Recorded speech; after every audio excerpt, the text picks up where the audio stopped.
Good afternoon, everybody. I just want to come in here quickly and say we just left a powerful service this Sunday, and I'm still rewatching it and listening to it.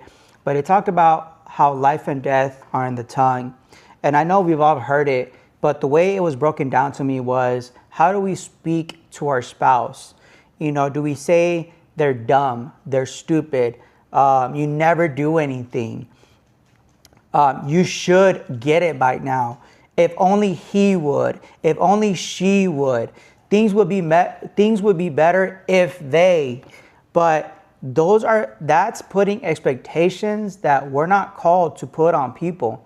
We can only control ourselves, and we can't control other people. But we can set an example of how we speak to those around us. If I speak life over my wife and I tell her she's beautiful, she's gorgeous, thank you, babe, for everything that you do, instead of you're lazy, you're dumb, you haven't done anything around the house, like, why is my house dirty? Why is there no food on my table? How much better would she feel if I just say, thank you, babe, you're so beautiful?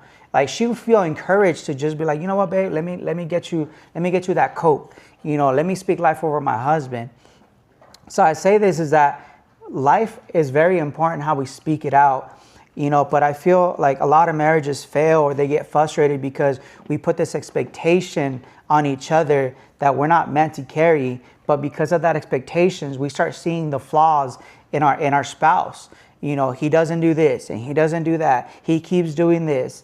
But instead, the Bible calls them speak as not as they are, but as they were. So we are called to speak life over the situation. Even if you're going through a financial hardship, you know what, babe? Thank you for working hard and, being the provider. And as husbands, if she's a stay at home, just be thankful that you don't have to worry about the kids. Like, someone that loves them and cares for them is watching them. The house, whether it's clean or not, she's taking care of a toddler, kids, etc. But as husbands, we're also called to speak life over our wives, shower her with the word. So how we carry ourselves, how we love on them. And I just want to come in here and just remind you guys that even the slightest little things at home matter. I just want to encourage everybody tonight to love on your partner, speak life over each other, and stop pointing out every single flaw, the things that they're not doing to meet your expectations. But instead, speak life over them so they end up eventually meeting the expectations, but through God and not your will, by speaking life over them. You know what, babe? I love you. You're beautiful. You're gorgeous. Hey, babe, you know what? That sure looks good on you. Whatever women can say to encourage their husbands. Sometimes we feel like we carry the weight of the world.